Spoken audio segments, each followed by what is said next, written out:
नमस्कार, मैं हूं संतोष। सिटी न्यूज़ वन रीवा की सांध्यकालीन समाचार सेवा में आपका स्वागत है। प्रस्तुत हैं आज की मुख्य खबरें। घटिया निर्माण कार्य देख महापौर को आया गुस्सा, ठेकेदार को लगाई फटकार, रुकवाया निर्माण कार्य। पैसों की लालच में बड़े भाई ने छोटे भाई को उतारा मौत के घाट। सुरक्षा में सेन, केंद्रीय जेल परिसर से मोबाइलों से भरा बैग चोरी। खबरें अब विस्तार से।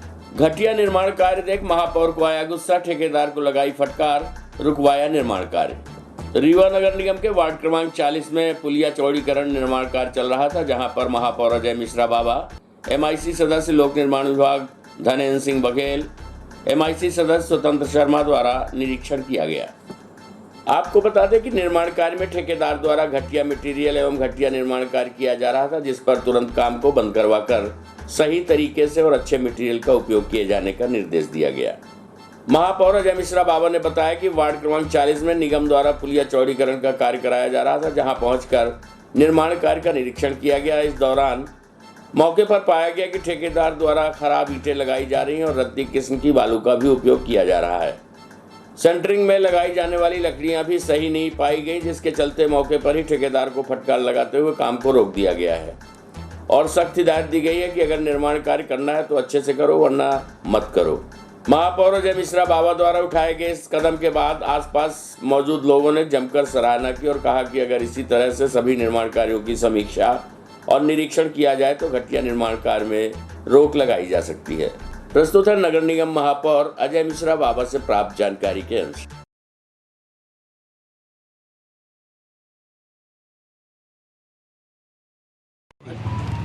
महापौर जी, वार्ड क्रमांक 40 में घटिया निर्माण को लेकर आपने कार्रवाई की है, क्या मामला था? असल में क्या रहा कि हम लोग रोज़ की भांति किसी न किसी वार्ड में भ्रमण करते रहते हैं। उधर से भ्रमण के दौरान ही जानकारी ये मिली कि वार्ड क्रमांक 40 में एक पुलिया है, उसका थोड़ा सा चौड़ीकरण करना है। टर्निंग का एरिया है, वो एक्सीडेंट होने के चांस अधिक रहते हैं। आयुक्त ने शायद किसी विभाग के जो उनके PM शुक्ला है, उनको निर्देशित किया था PM शुक्ला को कि वहाँ पर पुलिया को चौड़ी कर दिया जाए। PM शुक्ला के द्वारा जो कार्य वहाँ पर कराया जा रहा था वो बड़ा ही घटिया था। जो ईंटें थी बड़ी गंदी थी और पुरानी और सड़ी हुई ईंटों को लगा दिया गया था। बालू रद्दी थी, ढोखा रद्दी था, सेटरिंग लोहा जो लगा रहे थे वो पुराने कबाड़ से ले आए हुए लोहा लगा रहे थे। कार्य को मैंने रुकवा दिया। मैंने कहा जब कार्य करो तो अच्छा करो, नहीं तो कार्य नहीं करना है। नगर निगम में जो ये पुराना भौसा था वो सब बंद होना चाहिए। जनता को बड़ी उम्मीदें हैं नई परिषद से, इसलिए हमने उसको कार्य को तत्काल रुकवा दिया। नगर निगम के तकनीकी विशेषज्ञ भी वहाँ नज़र रखते हैं, वो भी देखते हैं, रेशियो को भी देखते हैं। तो पहले भी ऐसे वो निर्माण कार्य हो चुके हैं, तो क्या मानना चाहिए उनकी भी संलिप्तता? देखिए क्या है कि नगर निगम में तकनीकी विशेषज्ञ हैं, थोड़ा सा हमारे यहाँ टेक्निकल स्टाफ की कमी है। क्षेत्रफल अधिक है, 45 वार्ड हैं।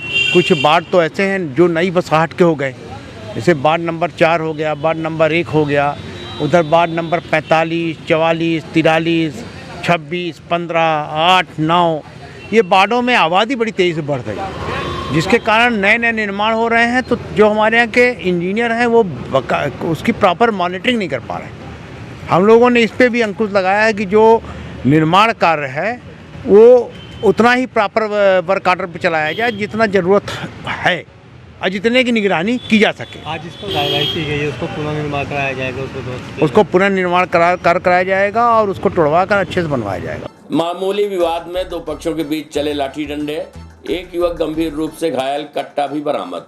गुड़ चौराहा की बसोर बस्ती में हुई घटना, चुनावी रंजिश बताई जा रही है घटना की वजह। पुलिस कर रही है मामले की जांच। आपको बता दें कि शहर के गुड़ चौराहा स्थित बसोर बस्ती में बीती रात एक बार फिर दो पक्षों के बीच जमकर खूनी संघर्ष हुआ। इस घटना में एक युवक गंभीर रूप से घायल हो गया। घटना के बाद दोनों ही पक्ष घायलों के साथ थाने पहुंचे, जहां पर एक बार फिर दोनों पक्ष आमने सामने होते दिखाई दिए। इस दौरान विवाद में सम्मिलित कुछ लोगों को पुलिस ने हिरासत में ले लिया। थाने पहुंचे दोनों पक्ष विवाद का कारण अलग अलग बता रहे थे। एक और घायल नितेश का कहना था कि चुनावी रंजिश के चलते उनके ऊपर जानलेवा हमला किया गया, जिसमें अमरजीत, सूरज समुद्रे सहित अन्य लोग शामिल हैं। वहीं दूसरी ओर इस घटना को महज एक सड़क दुर्घटना बताया जा रहा है। अमरजीत का कहना है कि उसकी बच्ची को नितेश के द्वारा मोटरसाइकिल से ठोकर मारी गई, जिसके बाद नितेश गाली गलौज करने लगा। इस बात को लेकर दोनों पक्षों के बीच विवाद की स्थिति निर्मित हो गई।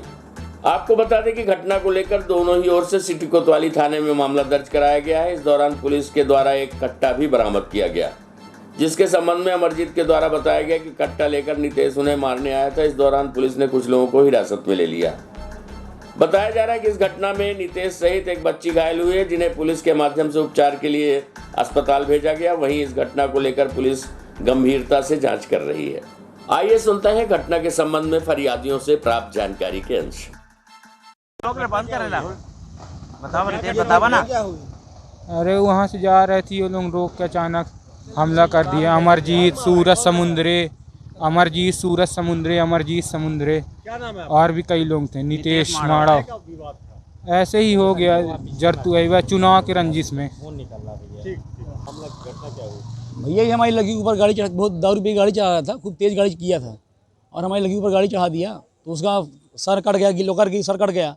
और फिर हम लोग बोले तो गुंडागिरी करने लगे और आके 8-10 लड़का हमको हमारे घर में हमको मारपीट भी करने लगे। और मारपीट करने के बाद वो सामान भी लिया था, कट्टा लिया था, तो दिखा रहा था।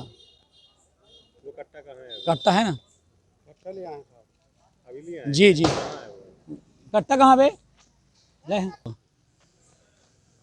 रुका लो खबर सबको दीजिए। बच्ची अभी कैसी है? बच्ची अब ठीक है, हालत में ठीक हो गई है। हम समझाने के उद्देश्य से गए थे तो वो लड़ने लगे और मारने भी लगे। नहीं, मारपीट नहीं किया था, वो हम लोग छुड़ाए हैं जरूर। अब वो छुड़ाए हैं, देखिए खून भी लग गया उसका, देखिए ये विवाद हुआ। बच्ची को ने गाड़ी चढ़ा दिया, बच्ची की चोट लग गई तो मोहल्ले के लड़के जितने खड़े हैं तो गाड़ी उनका छुड़ा ली, तो वो अमरजीत के घर से खड़ा कर दिया गाड़ी। अब वो बोले कि हमारी गाड़ी दो, तो बोले हाँ भाई इलाज कराओ। इतने में वो सिद्धार्थ वो नितेश माड़ो कट्टा लेके आए, तो कट्टा निकाले कि गाड़ी दो, नहीं तो ऊपर से गमला फेंक दिया, तो गमला लग गया उसको और कट्टा वहीं गिर गया, तो लोग भाग दिए। और जब भाग जी कट्टा घर में है अभी। नहीं, पुलिस ने अभी रिपोर्ट लिखाने आए हैं, तो वही क्या वो पार्षद है तो इनको उनके साथ में आया है रिपोर्ट। पार्षद से कोई लेना देना नहीं है। पार्षद क्या नाम है? ये पार्षद उसकी औरत है, दादू बोलते हैं, क्या नाम है यार उसका? दादू दमंग लिखते हैं। उनकी पत्नी है ज्योति पासा, तो वो पार्षद है 28 वार्ड की और काम वो करता है। तो बाकी मतलब वो इनको पाला है वो, इन दोनों को। और ये पुराना अपराधी है मांडो, इनके कई केस चलते हैं साहब थाने में। हमारा सूरज समुद्रे। कलेक्ट्रेट परिसर के समीप सड़क के दोनों ओर दुकान संचालित करने वाले स्टाम्प वेंडर, अर्जी नवीस सहित अन्य दुकानदारों को जिला प्रशासन द्वारा हटाए जाने के लिए नोटिस जारी की गई है। आपको बता दें कि आज जिला प्रशासन सहित नगर निगम महापौर मौके पर पहुंचे और इन दुकान संचालकों की समस्या को देखते हुए उन्हें आसपास जगह दिए जाने का आश्वासन दिया। हुजूर तहसील के आरपी त्रिपाठी ने जानकारी देते हुए बताया कि राजेश शुक्ला द्वारा माननीय उच्च न्यायालय में अपील दायर की गई थी कि कलेक्ट्रेट परिसर के आसपास सड़क किनारे 54 दुकानदारों द्वारा दुकानें संचालित की जाती हैं, जिन्हें वहां से हटाया जाए, क्योंकि इन दुकान संचालकों के चलते सड़क अवरुद्ध है और आवागमन नहीं हो पा रहा है, जिसके चलते न्यायालय ने वर्ष 2019 में इन्हें हटाने के निर्देश दिए थे और जिला प्रशासन द्वारा इन सभी को सख्ती से हटा दिया गया था। लेकिन उसके बाद एक बार फिर धीरे धीरे इन लोगों द्वारा सड़क पर दोनों ओर झोपड़ियां तानकर दुकानें संचालित की जाने लगी, जिसके बाद राजेश शुक्ला द्वारा कोर्ट ऑफ कंटेम्प्ट दायर की गई थी और इसी में जिला प्रशासन की पेशी थी। तहसीलदार ने बताया कि इन सभी दुकानों को नोटिस जारी कर 4 तारीख तक अपनी दुकान हटाने के लिए कहा गया था। इसी दौरान आज मौके पर पहुंचकर इन लोगों को व्यवस्थित किए जाने के बीच का रास्ता निकाला गया, क्योंकि यहाँ 54 दुकानदार बीते कई वर्षों से रोजगार कर अपनी रोजी रोटी चला रहे हैं। वहीं महापौर अजय मिश्रा बाबा ने कहा कि इन सभी को कलेक्ट्रेट के पीछे की ओर बनी पार्किंग में व्यवस्थित किया जाएगा, जिससे ये मार्ग पूरी तरह से खुल जाएगा और ये सभी दुकान संचालक भी व्यवस्थित हो जाएंगे, क्योंकि इन्हीं दुकानों से उनके परिवार का भरण पोषण होता है और इन्हें बंद नहीं कराया जा सकता है। इसके लिए वो जिला कलेक्टर से बात कर आगे का रास्ता निकालेंगे। प्रस्तुत है महापौर अजय मिश्रा बाबा एवं तहसीलदार आरपी त्रिपाठी से प्राप्त जानकारी के अंश। चल रही तत्कालीन कलेक्टर भी इस मामले में सुलझा पाए थे। अभी क्या निर्णय लिया आपने? ये नगर निगम के पीछे जो अपने वेंडर थे, वो सॉरी कलेक्ट्रेट के पीछे जो वेंडर थे उनको वहाँ से हटाया जा रहा था। कुछ जिनको दुकानें आवंटित हैं उन लोगों ने शायद हाई कोर्ट में मुकदमा लगा दिया था कि रोड अवरुद्ध हो रही है, तो उनको वेंडरों को हटाया जा रहा था। वो वेंडर सारे लोग हमसे 2-3 दिन पहले बताए, हमने कलेक्टर साहब से और एसडीएम और तहसीलदार साहब से बात करके उनको जहाँ पर हमने कहा जो पार्किंग है वो पार्किंग में उनको स्थान दे दिया जाए और वो पार्किंग में ही उनको व्यवस्था कराई जाए, जिससे कि उनका परिवार अच्छे से चले। और तहसीलदार को वहाँ मौके पर बुलाकर हमने उनको बोल दिया है, अब वो शायद उसके लिए राज़ी हो गए हैं कि इनको वहाँ पर स्थान दिया जाएगा। बेचते इनको हटाने का प्रयास किया गया, तो क्या नहीं, आज हटाने का प्रयास नहीं किया गया। एक्चुअल है क्या, एक राजेश शुक्ला हैं, उन्होंने माननीय उच्च न्यायालय में एक WP लगाई थी। उसमें 2019 में आदेश हुआ था कि 3 महीने के अंदर इनका अतिक्रमण हटाएं। उस आदेश के परिपालन में 2019 में हम लोगों ने इनका पूरा अतिक्रमण हटा दिया था। इसके बाद भी उन्होंने माननीय उच्च न्यायालय में एक कंटेम्प्ट याचिका दायर की है। उसमें अभी हाई कोर्ट में पेशी थी, तो उसी तारतम्य में हमने इनको फिर से नोटिस दिया है कि भाई आप 4 तारीख तक अपना अतिक्रमण हटा लो, और नहीं प्रशासन जो है अपने विधि अनुसार हटाने की कार्रवाई करेगा। स्थानीय महापौर भी आए थे, तो उसी सिलसिले में आज इन लोगों से हमने बैठ के और चर्चा की है। और चूंकि ये आज से नहीं 25 साल से अपना यहाँ व्यवसाय कर रहे हैं और अपना परिवार पालन कर रहे हैं, तो स्वाभाविक है पीड़ा होगी। तो इसी तारतम्य में ये प्रसंग हुआ कि भाई इनको कहीं व्यवस्थित किया जाए, और जैसा व्यवस्थित हो जाएंगे तो अब स्वतः हटा लेंगे। तो इन लोगों का भी यही है कि साहब हमें व्यवस्थित कर दिया जाए, हम अपना हटा लेंगे। तो इसके संबंध में माननीय कलेक्टर महोदय से आदेश निर्देश प्राप्त करेंगे, और जैसा भी होगा तो उचित कार्यवाही करेंगे। कितनी दुकानें हैं कुल जो? 54 व्यक्तियों के विरुद्ध कार्यवाही हम कर रहे हैं, और उसमें ये अर्जी नवीस हैं, कुछ फुटकर व्यवसायी भी हैं, छोटी मोटी दुकान चाय वगैरह की लगभग यही है। पुश्तैनी जमीन को बेचने के बाद मिले पैसे के हिस्से बांट को लेकर 2 भाइयों के बीच इतना विवाद उपज गया कि बड़े भाई ने छोटे भाई के ऊपर प्राणघातक हमला कर दिया, जिसके बाद उपचार के दौरान छोटे भाई की मौत हो गई। घटना के बाद आरोपी बड़े भाई को पुलिस ने किया गिरफ्तार। वहीं आपको बता दें कि पुलिस ने पहले 307 का मामला दर्ज किया था, जिसके बाद अब हत्या का मामला दर्ज कर लिया गया है। घटना सेमरिया थाना क्षेत्र के भंवरा गांव की बताई जा रही है। घटना के संबंध में मिली जानकारी के मुताबिक ग्राम भंवरा निवासी प्रवीण श्रीवास्तव और नवीन श्रीवास्तव आपस में सगे भाई हैं। बताया गया कि इनके पुश्तैनी जमीन थी, जिसमें से कुछ जमीन दोनों भाइयों ने मिलकर बेच दी थी। इस बेची गई जमीन से मिले रुपयों के हिस्सा बांट को लेकर 3 तारीख की रात्रि दोनों भाई के बीच कहासुनी हो गई, जिसके बाद बड़े भाई नवीन श्रीवास्तव ने छोटे भाई प्रवीण श्रीवास्तव के ऊपर टांगी से प्राणघातक हमला कर दिया, जिससे परिजनों द्वारा उपचार के लिए सतना बिरला हॉस्पिटल में भर्ती कराया गया, जहां उसे उपचार के लिए जबलपुर रेफर किया गया। इसी दौरान उसकी मृत्यु हो गई और पुलिस ने हत्या का मामला दर्ज कर आरोपी को गिरफ्तार कर लिया है। प्रस्तुत है एडिशनल एसपी अनिल सोनकर से प्राप्त जानकारी के अंश। सर, सिमरिया में हत्या का मामला दर्ज हुआ है, क्या है सर पूरा मामला? थाना सिमरिया के ग्राम भंवरा में 2 भाई एक ही परिवार से आपस में जो है ज़मीन संबंधी विवाद में झगड़ा किए, और बड़े भाई ने जो है प्रवीण को, अपने छोटे भाई को, उसी विवाद के दौरान टांगी से यानी कुल्हाड़ी से उस पर वार किया। उसके पेट में जो है वाइटल पार्ट में चोटें आई। सूचना मिलने पर पुलिस ने जो है अपराध पंजीबद्ध किया और उनको उपचार हेतु अस्पताल भेजा गया, जहां उनकी चोटें गंभीर होने के कारण उनको जबलपुर रेफ़र किया गया था। जबलपुर जाते समय दिनांक 4 को रास्ते में ही उनकी मृत्यु हो गई है। आज उनका PM हो रहा है, और आरोपी जो है उनका बड़ा भाई नवीन श्रीवास्तव, इसको जो है पुलिस ने अपनी अभिरक्षा में रख रखा है और उससे पूछताछ चल रही है। और धारा 300 उस प्रकरण में धारा 300 आधा भी बढ़ाई गई है, और उनसे जो साक्ष्य संग्रह किया जा रहा है, इसके बाद जो है उसको न्यायालय में पेश किया जाएगा। सर, मृतक क्या नाम है? मृतक क्या नाम है? मृतक प्रवीण श्रीवास्तव हैं, ये नवीन के छोटे भाई हैं। केंद्रीय जेल रीवा में मुलाकात करने पहुंचे युवकों का बैग चोरी होने का मामला प्रकाश में आया है, जिसके बाद पीड़ित युवक ने घटना की शिकायत थाने में दर्ज कराई है।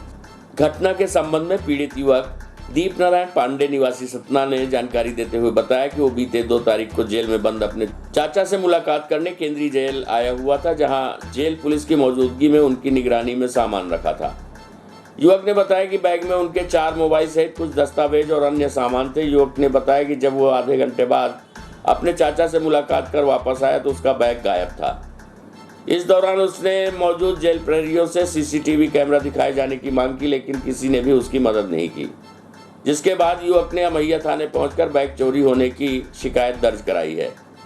जेल परिसर के अंदर चोरी की इस घटना ने जेल में सुरक्षा व्यवस्था की पोल खोलकर रख दी है। प्रस्तुत है दीप नारायण पांडे पीड़ित युवक से प्राप्त जानकारी के अंश।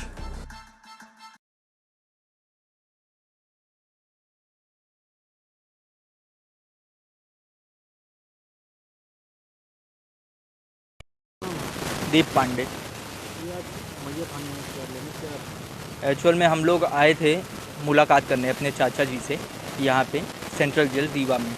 तो क्या हुआ कि हम जब एंटर मार रहे थे वहाँ पे तो हमारा सामान वगैरह वहाँ रखाया गया। तो हम 3 लोग थे, हमारा एक फ़ोन ऑलरेडी बैग में पड़ा हुआ था, उसमें सिम नहीं थी, इसके लिए हमने बैग में डाल दिया था। और उसके बाद हमने अपना फ़ोन, अंदर एंट्री नहीं है, अलाउड नहीं है फ़ोन लेके जाना, तो वो बैग में 4 फ़ोन डाल दिए और वहाँ पे बाहर रख के चले गए। अभी क्या हुआ कि वहाँ पुलिस वाले थे और उनके ही सामने हमने सबके बैग वहाँ रखे हुए थे, हमने भी रख दिया और अंदर मुलाकात के लिए चले गए। और जब वहाँ से हम मुलाकात 30-35 मिनट बाद मुलाकात से रिटर्न आए तो वहाँ देखे कि हमारा बैग था ही नहीं, हमारा बैग गायब हो चुका था। बैग के अंदर जितने सामान थे, मतलब पूरा बैग ही गायब हो गया था, डॉक्यूमेंट्स वगैरह भी उसमें थे।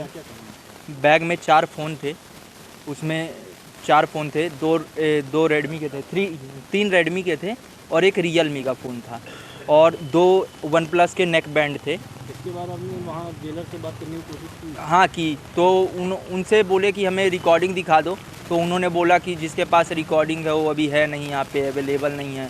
और अपने चाचा जी को भी शायद फ़ोन लगा के हमने कल बोला था कि वो करे वहाँ से संपर्क, तो बोले कि यहाँ पे इधर का कैमरा नहीं है, वो बाहर वाला कैमरा लोकल थाने का है जो बाहर कैमरा लगा हुआ है। वहाँ अंदर भी एक कैमरा लगा हुआ है पर शायद लोग बोल रहे हैं कि ये बंद है कि क्या है। हम 3 लोग मिलने गए थे। हाँ, अमैया थाने में परसों आए थे, उसी दिन आए थे, तुरंत आए थे दर्ज करवाने। ये परसों की है, उसी दिन की, और उसी दिन आए थे तो FIR दर्ज नहीं किया गया यहाँ पे।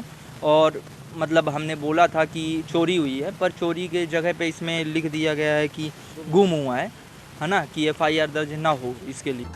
मानसिक रूप से विक्षिप्त युवक का बिछिया नदी में मिला शव, जांच में जुटी पुलिस। शहर की बिछिया नदी में एक युवक का शव पानी में तैरता हुआ पाया गया। स्थानीय लोगों की सूचना पर मौके पर पहुंची पुलिस ने शव को अपने कब्जे में लेकर PM के लिए अस्पताल भिजवा दिया है। आपको बता दें कि मृतक की पहचान कर ली गई है और मर्म कायम करते हुए जांच शुरू कर दी गई है। मिली जानकारी के मुताबिक जिस युवक का शव बिछिया नदी में पाया गया है उसकी पहचान सनी साकेत निवासी महाजन टोला के रूप में की गई है। बताया गया कि सनी दिमागी रूप से कमजोर था, जिसके चलते घर वाले उसे कहीं आने जाने नहीं देते थे। बीती रात तकरीबन 9:30 पर घर के सदस्य अस्पताल चले गए थे। इसी दौरान वह मौका पाकर घर से निकल आया और आज सुबह उसका शव बिछिया नदी में पाया गया है। पुलिस मामले में मर्म कायम कर जांच कर रही है और इस बात का पता लगाया जा रहा है कि सनी घर से बीहर नदी तक कैसे पहुंचा और पानी में डूबने से उसकी मौत कैसे हुई। हम आपको बता दें, यहाँ से महज 100 मीटर की दूरी पर ही आज सुबह एक नवजात शिशु का भी शव पाया गया है। एक ही स्थान पर एक साथ 2 शव मिलने के बाद अब इलाके में सन्नाटा खिंच गया है। आइए सुनते हैं मृतक के परिजन से प्राप्त जानकारी के अंश।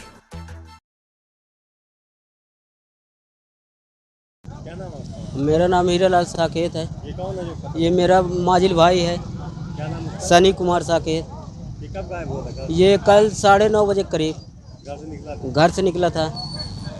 ये मानसिक से थोड़ा डिस्टर्ब है। दिमाग से? हाँ, बचपने से ही है। घर से पता के निकला था? आप जानते हैं? मतलब कुछ बोलता ही नहीं, हो गया चला गया घर से। जब हम लोग थे नहीं, ये टट्टी के बहाने चला आया तो सोचे कि मैंने चला आएगा, तो हो गया नहीं आया। फिर ढूंढने लगे, कल भी ढूंढे, सोचे आज ढूंढ रहे थे, सोचे कुछ देर में नहीं मिलेगा तो जाएंगे तो लिखाएंगे रिपोर्ट। अभी वो पड़ा हुआ था, पहचान हो गई? हाँ पहचान, पीछे से हम चिन्ह गए ना, मेरा भाई है। प्रस्तुत है रीवा से प्रखर Gupta, bureau report public vibe.